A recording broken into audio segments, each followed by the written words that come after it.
আসসালামু আলাইকুম।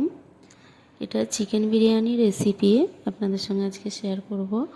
খুবই অসাধারণ একটা রান্না, সকলের পছন্দের।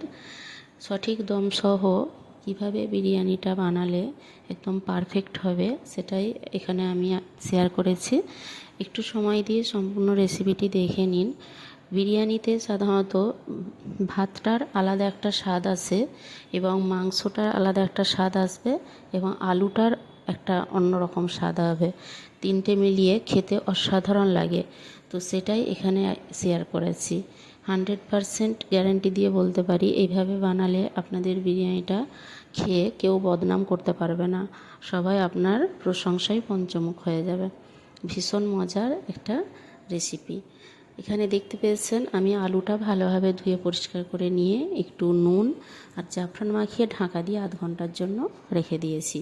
আর এটা বাসমতি চাল, আমি ভালোভাবে ধুয়ে পরিষ্কার করে নিয়ে 2 চামচ পরিমাণ ভিনিগার দিয়ে আর অল্প একটু জল দিয়ে 1 ঘন্টা ঢাকা দিয়ে চালটা ভিজিয়ে রেখে দেবো। আর এটা চিকেন, আমি এই পাতিটাতে আধ ঘন্টা আগে থেকে জল ঝরাতে দিয়েছিলাম, ভালো করে ধুয়ে পরিষ্কার করে নিয়ে। চিকেন ধোয়ার পর অনেকটা জল বেরোয়, সেই জলটা ঝরিয়ে নিলে ভালো হয়। আর এখানে আমি 2 চামচ পরিমাণ আদা রসুন বাটা, আর 1 চামচ এখানে লঙ্কা গুঁড়ো দিয়েছি, 1 চামচ কাশ্মীরি লঙ্কা গুঁড়ো, 1 চামচ হচ্ছে জিরা গুঁড়ো, ধনে গুঁড়ো, আর অবশ্যই গোলমরিচ গুঁড়ো 1/2 চামচ। আর এইটা টক দই, 50 গ্রাম মতো সরিষার তেল, স্বাদ মতো নুন, সামান্য একটু চিনি দিয়েছি যেহেতু টক দই, আর অবশ্যই বিরিয়ানি মশলা গুঁড়ো দেবেন 1 চামচ দিয়ে এইভাবে মাখিয়ে এটা 1 ঘন্টা রেখে দিন।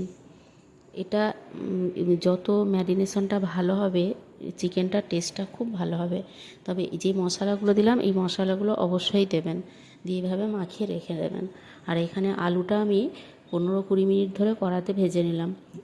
অনেকে আলু ভাজার সময় প্রথমে লো ফ্লেমে রেখে ঢাকা দিয়ে ভাজতে গিয়ে আলুটা সেদ্ধ হয়ে গেলে কড়াতে লেগে যায়, ভালোভাবে ভাজা হয় না, সেদ্ধ হয়ে গিয়ে আলুটা ছেড়ে যায়।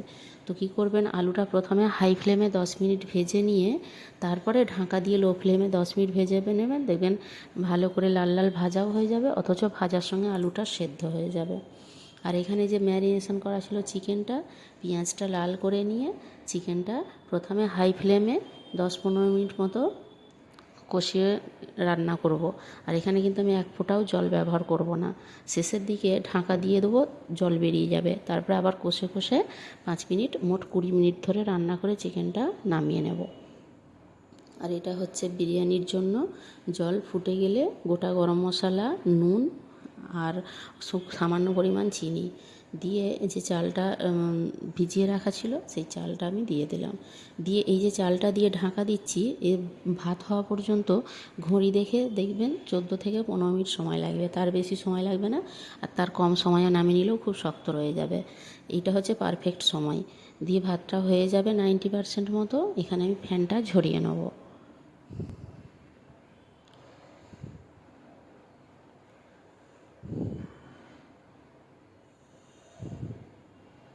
এখানে আমি যেই বড় পাতিলটাতে আমি বিরিয়ানিটা দম দেব, তাতেই আমি 50 গ্রাম সাদা তেল আর 50 গ্রাম ঘি ভালোভাবে গরম করে, আর যে আমি পেঁয়াজটা বেরেস্তা করব 3টে বড় সাইজের পেঁয়াজ কেটে রেখেছিলাম, সেটা আমি হাই ফ্লেমে, এটা 8-10 মিনিট মতো সময় লাগবে, হাই ফ্লেমে এইভাবে বেরেস্তাটা বানিয়ে তুলে নেব। নিয়ে যে তেল ঘিটা বেঁচে আছে একটা বাটিতে তুলে নেব, নিয়ে এই হাঁড়িতেই আমি বিরিয়ানিটা দম দেব। তলাতে কিছুটা ভাত দিয়ে দিলাম, আর যে বেরেস্তাটা আছে এতে 2 চামচ পরিমাণ বিরিয়ানির মশলা দিচ্ছি, দেখে নিন। আর এই বিরিয়ানির মশলা দেওয়ার জন্য অবশ্যই অল্প একটু চিনি দেবেন, সামান্য একটু চিনি দেবেন, এতে করে মিষ্টি হবে না, কিন্তু এর স্বাদটা খুব ভালো হবে। দিয়ে এই বিরিয়ানি মশলা দিয়ে বেরেস্তাটা অল্প একটু ছড়িয়ে দেবো।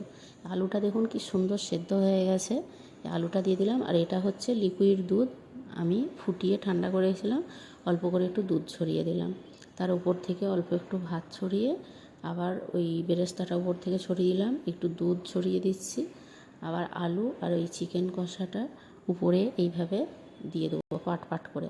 আর যে তেল ঘিটা তুলে রেখেছিলাম সেটাও অল্প করে উপর থেকে ছড়িয়ে দিতে পারেন।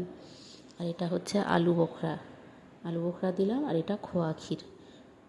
এইগুলো অপশনাল, দিতেও পারেন নাও দিতে পারেন, তবে দিলে ভালো লাগে, টেস্ট হয়। আর এটা পেঁয়াজ বেরেস্তাটা আবার এর উপরে ছড়িয়ে দিলাম, দিয়ে এখন শুকনো শুকনো মাংসগুলো তুলে তুলে দিচ্ছি। আর যে বাকি ভাতটা বেঁচে আছে ওপর থেকে পুরো দিয়ে দিলাম। এইভাবে পাট পাট করে সবগুলো দিয়ে দিয়ে দম দেবেন, দেখবেন খুব ভালো হবে। এখানে আমি মোট 2 কাপ পরিমাণ দুধ ব্যবহার করেছি। অল্প অল্প করে ওপর থেকে দুধটা ছিটিয়ে দিয়েছি। আর এই তেলটা দিলাম, উপর থেকে একটু ঘি, আরও একটু ঘি ছড়িয়ে দিলাম। এটা হচ্ছে গোলাপ জল, 4 চামচ মতো গোলাপ জল দিয়েছি, আর 3 চামচ কেওড়ার জল, আর 2 ফোঁটা মিঠা আতর দিয়েছি।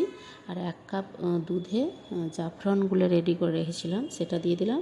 আর চিকেনের যে গ্রেভিটা বেঁচেছিল সেটা উপর থেকে ছড়িয়ে দিলাম। দিয়ে ঢাকা দিয়ে এটা দমে বসিয়ে দেব। প্রথমে 5 মিনিট গরম হয়ে গেলে একটা তাওয়া বসিয়ে তাওয়ার উপরে দমে দিয়েছিলাম। 40 মিনিট পর দেখুন খুলে দেখাচ্ছি, এটা পারফেক্টভাবে দমটা হয়ে গেছে। এরপর সার্ভ করে আপনার বাড়ির লোককে বলুন বা আত্মীয় পরিজনদের খাওয়ান এইভাবে, দেখবেন তারা কতটা খুশি হয়। আর বাড়ির বাচ্চারা তো যখন তখন বায়না করে বিরিয়ানি খাওয়ার জন্য, যেমন আমাকে বানাতে হয় যখন ইচ্ছা, হঠাৎ হঠাৎ এইভাবে বিরিয়ানি বানিয়ে দিলে বাচ্চারা ভীষণ খুশি হয়ে যায়। দেখবেন খুব তৃপ্তির সঙ্গে খাওয়া যায় বাড়িতে এইভাবে বিরিয়ানিটা বানালে। আপনারা বানিয়ে দেখবেন, আশা করছি ভালো লাগবে। ভালো লাগলে অবশ্যই একটা লাইক এবং সাবস্ক্রাইব করে সাপোর্ট করবেন। আপনারা সকলে খুব ভালো থাকবেন।